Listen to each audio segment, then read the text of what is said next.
Hi, I'm Rich Edwards, the lead designer on Evil Genius 2 World Domination.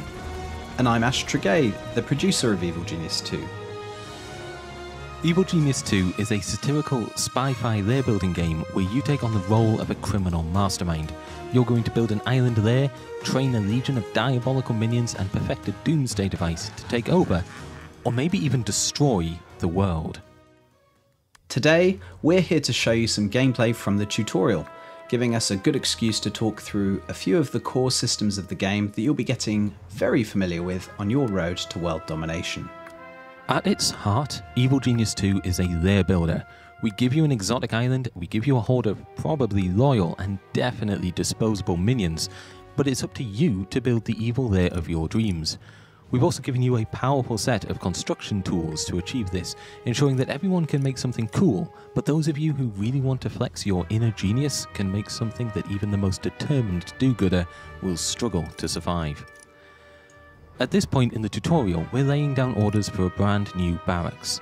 This will increase the size of our minion workforce and, I suppose, allow a few more of them to get some sleep. As you can see here, we don't limit you to simple rectangles. In this instance, we've chosen to give our minions a semblance of privacy by leaving the walls intact, but any room in Evil Genius 2 can be connected to any other room in any fashion.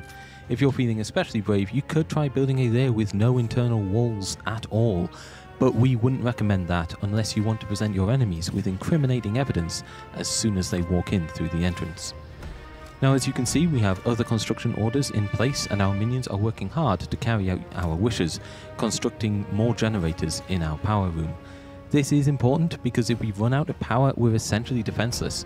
None of our traps, cameras or doors will function, and that leaves us wide open to attack. The name of the game is World Domination, so as cozy as our fledgling lair is, we will have to actually send our simple minions out into the world at some point, if we're ever going to take it for ourselves. Control rooms, like the one we're building here, form the hub of your criminal empire as you extend your reach across the world stage. These radio repeaters will provide us with broadcast strength. The more broadcast strength we have, the more criminal networks we can support, and the higher the level of any one criminal network, the greater the broadcast strength required to maintain it. And this is the world stage where you run your global operations. At the start of Evil Genius 2, the world is watched over by 5 forces of justice. Each of these organizations has a range of dangerous agents to deploy against you, not least of which are their relentless super agents. Together they make the world a good and righteous place, and we just can't have that.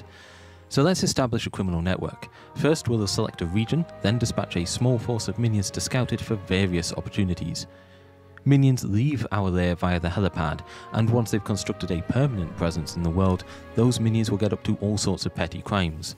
This sends a small trickle of gold back to the lair, and soon we'll be able to send additional minions to complete a variety of evil schemes. Evil Genius 2 is a narrative-driven campaign game, with a very definite beginning and end point. Either you'll live to rule the world, or you'll die in the attempt. Though either way, you're going to live long enough to see yourself become the villain. On your journey through each of our 4 campaigns, you'll encounter a cast of larger-than-life characters, from the super agents we mentioned earlier, to opposing crime lords, all the way down to the lowly minion we just saw, who we're about to send to commit a crime. Back on the world stage, we can see that there's a scheme available to us. Schemes represent opportunities within reach of our criminal networks, and they can range from the simplest bank robbery, like this one that will only take a few simple workers, to far more demanding heists, which offer greater rewards.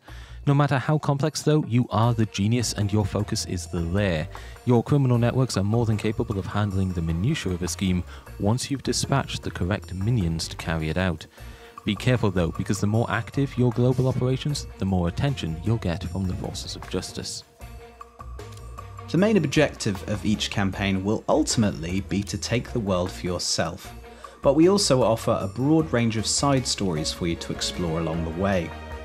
Through side stories you can unlock more minion types, steal bizarre and unique loot items, and do battle with a host of charismatic crime lords and super agents. Whenever you see a new side story unlock, it's a safe bet there'll be something worth having at the end of it. In this side story, we're going to unlock the first muscle minion specialist, the Guard. Of course, none of our standard worker minions are fearsome combatants in their own right. They can generally do a little bit of almost everything without necessarily being good at, well, any of it. When it comes to these guys, menial tasks are the order of the day. So what should we do when our minions don't know something? We send them to kidnap an expert. Once you have a holding cell and an interrogation chair, you can extract basic information from your enemies. Of course, to do that, you'll need to capture them first. Here, interrogating this guard reveals to us their secret. Punching bags. Now our minions have this critical piece of the puzzle, they can take it from there, under your direct instruction, of course. Once we've built a number of these items, we can train as many guards as we want, significantly improving the defenses of our lair. In the dev team, we talk a lot about the shoot them you idiots paradigm. No self-respecting evil genius micromanages each of their minions individually, they just say, shoot them you idiots, and let the minions figure out the rest. As the evil genius, you'll be issuing orders to your minions, then watch as they set about implementing those orders as best they can. This same principle applies to everything from construction, to combat, to training more minions. So long as you have the correct training equipment in your lair, minions can train themselves to become more advanced specialists. But they'll train even faster if another specialist is available and on hand to teach them. Kidnapping that guard has caused the forces of justice to take at least a passing interest in our lair, and their first agent has just arrived, an investigator. Investigators are standard agents here to find evidence of suspicious activity. If they find anything and live to tell the tale, they will report back, and the forces of justice will dispatch more dangerous agent types. Be careful though, because if they don't report back, well, that's just a little bit suspicious too, and there's only so many highly trained, fully armed agents who can go missing before someone raises the alarm. Speaking of raising the alarm, we have our own. High Alert can be activated at any time to force your minions to defend the lair. In practical terms, this means they abandon any non-essential activities, such as eating and sleeping, and decide instead to patrol the corridors looking for intruders. Or at least your guards will. Your more cowardly minions may take the opportunity to hide instead. To repeat what we talked about earlier, we use the shoot them you idiots paradigm a lot. This time we mean it literally. If we want our minions to take care of this agent, we're going to need to issue a direct order. So let's drop the lair into high alert, select the intruder, and tag them for termination. Our minions should be able to take it from there, although if you're feeling particularly bloodthirsty, your genius can get involved too. Be careful though, because if you die, that's it, game over. So whilst our guards are more than capable of taking on a standard agent, there are of course bigger threats to our plans.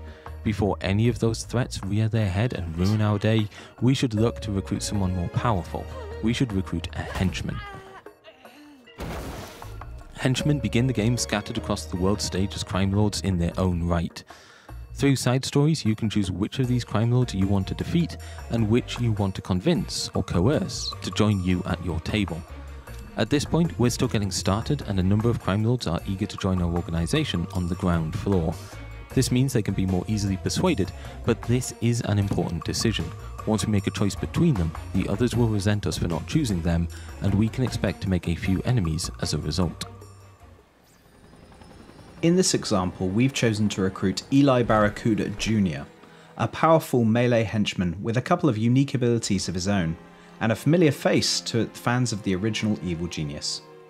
Eli's charm ability can be used tactically in the cover operation to convince an agent that they shouldn't worry about what's behind the large ominous doors at the back of the casino, that actually they really don't want to be there, and they should probably just leave the island immediately.